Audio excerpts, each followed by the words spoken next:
It's just her body. Her head has been ripped off at the neck. Jesus!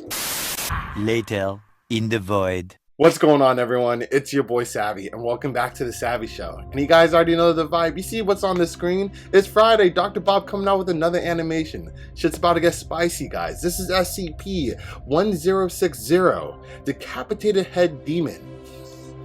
Can it not get any spicier, bro? Dr. Bob is coming out of the wazoo with these SCPs, bro. This seems juicy like the last one, so I can't wait to see what this is supposed to be about. The thumbnail looks pretty dope as well about the SCP, so I can't wait to see the animation plus the story along this SCP. So if you guys are like me and excited as well, please remember to smash that like button if you enjoy the reaction along the way, and also smash that sub button and join the family. I make reactions like this daily, so you like SCP content, you like my reaction style, this is the best place to be to get that dose of SCP heat. And remember to hit that bell so you can always stay plugged with each and every upload. And special shout out to Dr. Bob, like always, my favorite animator on the tube for SCP animations, and I can't wait to dive deep in this one. So with that being said, and without any further ado, let's get this show started. Alrighty, SCP-1060 Decapitated Head Demon. Whew, let's go. A young man is with a group of friends eating lunch in their college cafeteria. His friends are talking and laughing, but they soon notice that the young man has hardly said a word. He seems distracted by... Gingers have no soul. I had to, guys. Chill. I had to. Come on, bro. Look. Yo.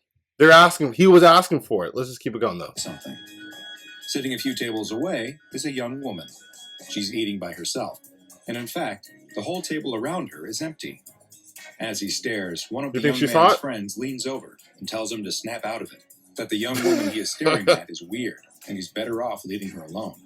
The young man doesn't think she looks weird. He's probably weird too, that's why. He thinks she looks nice. Plus, he's seen her in one of his classes, and she doesn't seem strange, just shy. The young man's friends watch as he gets up from his table and goes to sit across from the young woman. He warned you. She seems surprised when he tells her hi, as if she doesn't know what to say back.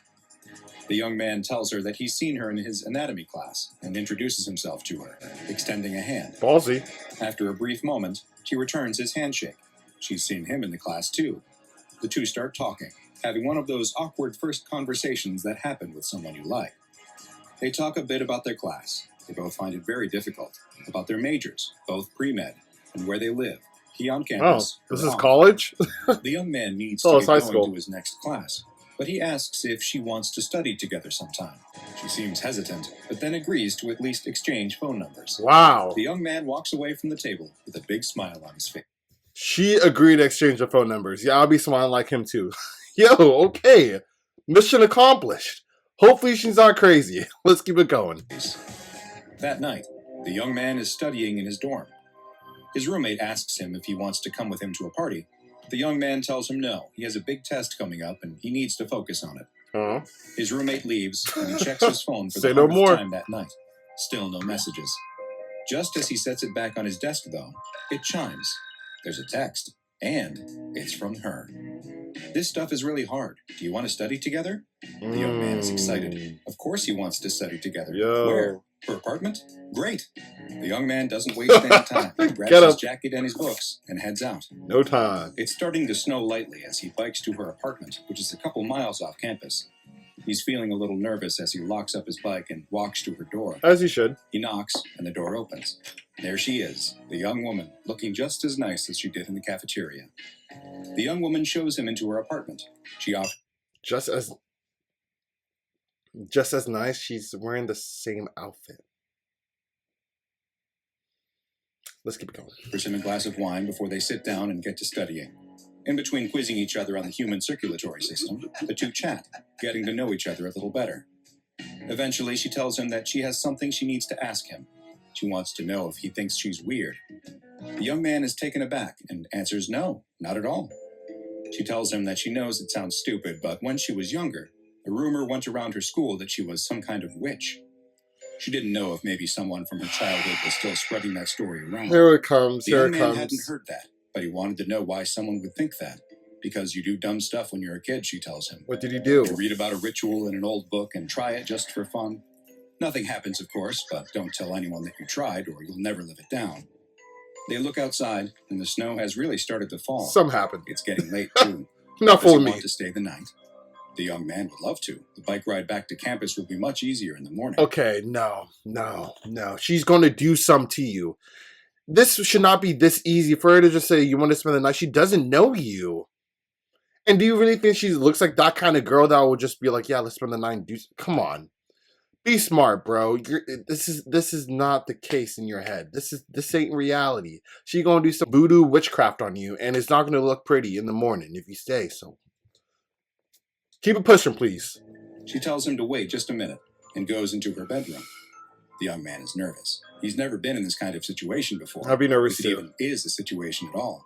He's never had a girlfriend or even kissed a girl before. Oh, Could tonight be the night? Yo, you gotta go! Okay, before you even known that knowledge, you should already dip. But knowing that you haven't even kissed a girl, bro, you're not even ready for what's gonna come in store, even if this wasn't a crazy girl. Bro, skedaddle. You're gonna embarrass yourself. Even if she was a normal girl, this is a no-go. You went far enough. Don't risk it for the biscuit, especially when she has no biscuits to give. But live your own life and we'll see how it happens. The bedroom door opens and the young woman comes out with blankets and pillows for the couch. She tells him to make himself comfortable and she'll see him in the morning. The young man is disappointed, but what did he expect? She just wanted someone to study with. It was dumb of him to think that she might like him just because he had a little crush on her. You never know yet. Just Maybe chill. they'll be great friends, though. The young man lies on the couch and watches the snow fall outside. He really thought he was going to sleep with her? This guy hasn't kissed a girl. He's disappointed. Let's just go. It's so peaceful and quiet here. Not like the dorm where someone is always making noise. He watches snowflakes pass by the window as his eyes start to grow heavy, and he drifts to sleep. What was that? The young man jolts up. He could have sworn he heard something. He listens, but now there is only silence. So the head He demon? lies back down and closes his eyes. It must have been a dream. No, there it is again. A popping noise. Then more sounds, snapping and ripping like moist meat squished. What the heck? What is going on? Sounds like candles The getting young man lit. gets up off the couch and looks around. It sounds like it's coming from the bedroom. Her bedroom. The door is closed, though. There don't appear to be any lights on. But the strange sounds continue. The young man doesn't know what's happening in there. Get out. He feels extremely nervous. Oh my He god. takes a step towards the door and the noises stop. What should he do? Will she be mad if he knocks? But what if something is happening in there? What if she needs his help? Let's see. He has to risk it. Do He you needs though? to check that everything is all right. Do you have to risk it? Sounds like Cap, but do you? The young man knocks lightly on the door. No response. He knocks a little harder. Hello? Are you okay? Still nothing. Is he really going to do this? His heart is pounding. I would have He dipped. grips the doorknob and I would have slowly stayed on the twists it, couch. cracking the door open ever so slightly. It's dark in her room. A small beam of moonlight coming through the frosty window is the only source See of little light. toes. He opens the door a bit wider. I hope it's okay if I come in, he says. I heard something and... The young man freezes in terror. Lying there on the bed, illuminated by the moonlight, is the girl. No head? But not the whole girl. It's just her body. Her head has been ripped off at the neck. Jesus! I knew it! Oh my god. I knew someone's gonna come get me. Oh my goodness, Dr. Bob, you gotta do me like this is a Friday. Why do you want to start it off like that? Oh, yo. Oh, they actually got me. They got me good. Yo, let's keep it going. Oh, Dr. Bob, you really got me there. Unfortunately, this student will never get ahead in his anatomy class, because even something as innocent as a study date can turn bad quickly when your partner is the strange and dangerous creature which many refer to as the Penanggalan, but is better known to the SCP Foundation as SCP-1060. SCP-1060 is the designation given to the human female, both body and head included, who answers to the name Adela. In interviews with the subject, she has reported her age as being 22 years old, and she is fluent in the Malay language, with some additional proficiency in Malaysian English, which is a form of English that, unsurprisingly, combines elements of British English and Malaysian. The subject has told interviewers that she is trained as an obstetrics nurse, also known as an OB, a type of nurse that specializes in helping to care for women and fetuses during pregnancy, labor, and childbirth. So she wasn't practicing witchcraft when she was younger. I'm assuming that was a lie that she said because she knows she's an SCP, or she practiced witchcraft and she became an SCP. That'd be kind of crazy. It would seem at first glance that SCP-1060 is a completely normal young woman, and that is true, but only during the day. Oh no. At night, SCP-1060 undergoes some rather strange changes to her physiology. In the evening, roughly 80 minutes after SCP-1060 has fallen asleep, her head and certain internal organs, including her heart, lungs, liver, and the majority of her digestive system, will physically detach from the rest of her body. This occurs with a sudden jerking motion that rips the head and organs from the body, leaving a large gaping hole in the subject's neck. Who created this SCP? What is wrong? Yo, The now detached head and trailing organs will begin to levitate through a process that has yet to be explained by SCP Foundation researchers. They will begin to float around the room they are in as other physical changes take place. The subject's tongue will increase in size to roughly 22 centimeters in length and will begin flicking at the air much in the same way that a snake does. The subject's upper and lower canine teeth also increase in both size and sharpness, all while the body her head was once firmly affixed to will remain lying in the same position as when the head detached. I wonder if she's doing that hissing to lure someone in. But I don't think that's the case. I just think it's just doing it. Either way, the guy should just stay on his couch or left, and he would still be alive. He would still be alive right now. Like, yo, can't make this shit up. If there is food present, SCP-1060 will use its dangling intestines as a sort of prehensile limb, lifting the food with its guts up into its mouth, where it will tear at it with its razor-sharp teeth. Oh my god. Once it is finished feeding, the disembodied head will dip its exposed organs into a tub of rice wine vinegar. Exposing the organs to the vinegar has an immediate effect. How's she setting this all up? Is this all premeditated? Did the chick do this before it was nighttime? Because she's a floating head. How's she doing this? And one, did she eat the dude to death? How else would he die? Like, let's keep it for real. Did she slap her organs at him and he got knocked out and hit his head on a lamp? Like, or did she like really eat him? Like, I want to know how. Causing them to shrink in size, such that they will then fit into the exposed neck hole on the waiting, headless body and can be stuffed back into the body cavity. The head then appears to seamlessly reattach itself to the body. The tongue and teeth return to their normal size, and no signs remain that the head of this body was just floating around of its own volition moments ago. So is she, this version of herself right now, is not conscious of what happens at night? And wouldn't she feel kind of weird inside? Like, wouldn't you be like tasting vinegar or something? Like, yeah. What's this?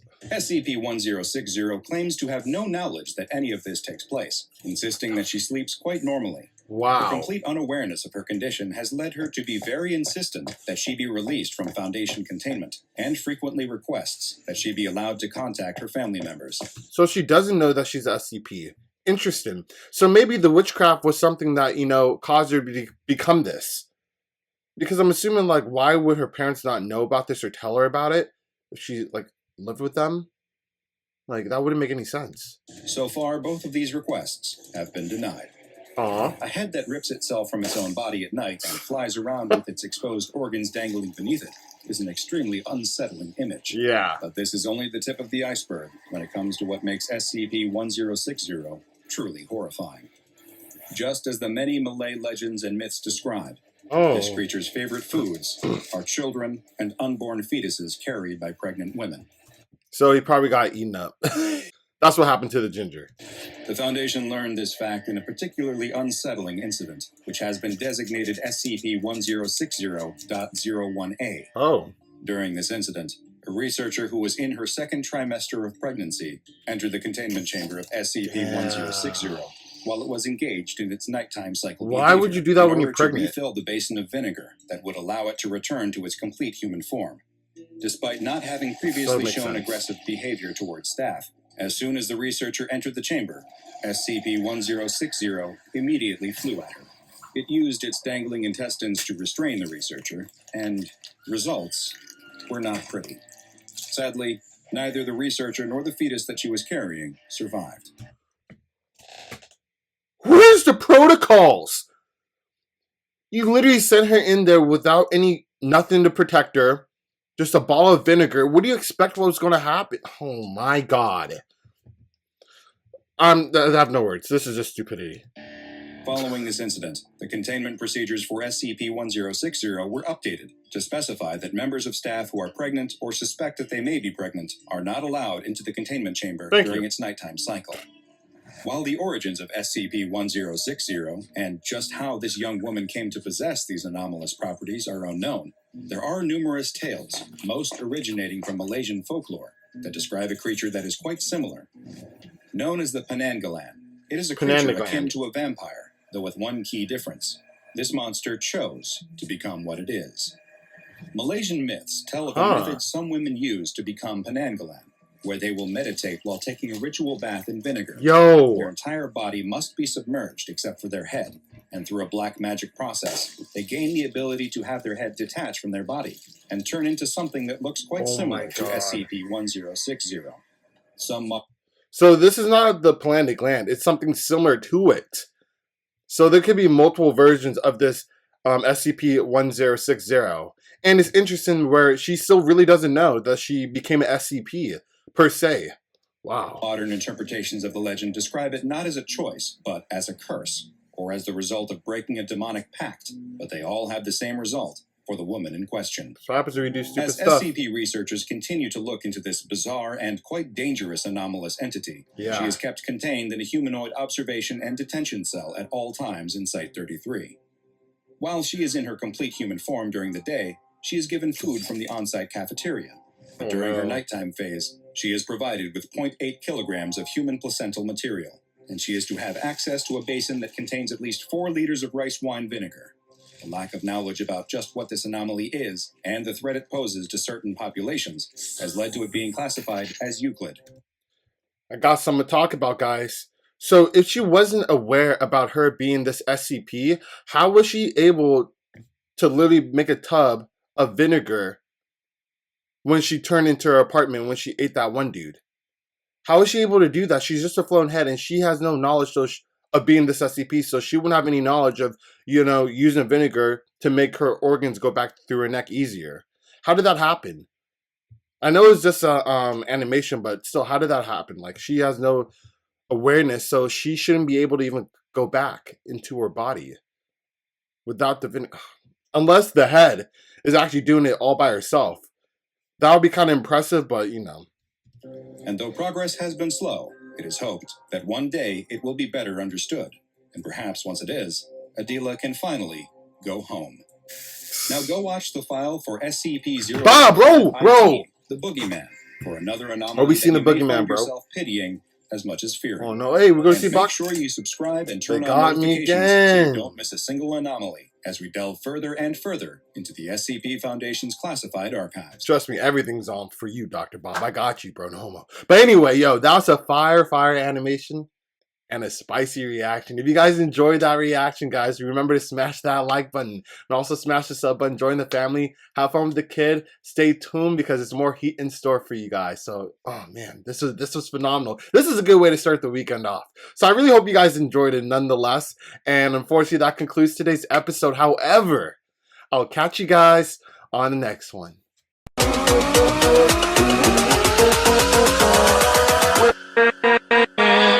With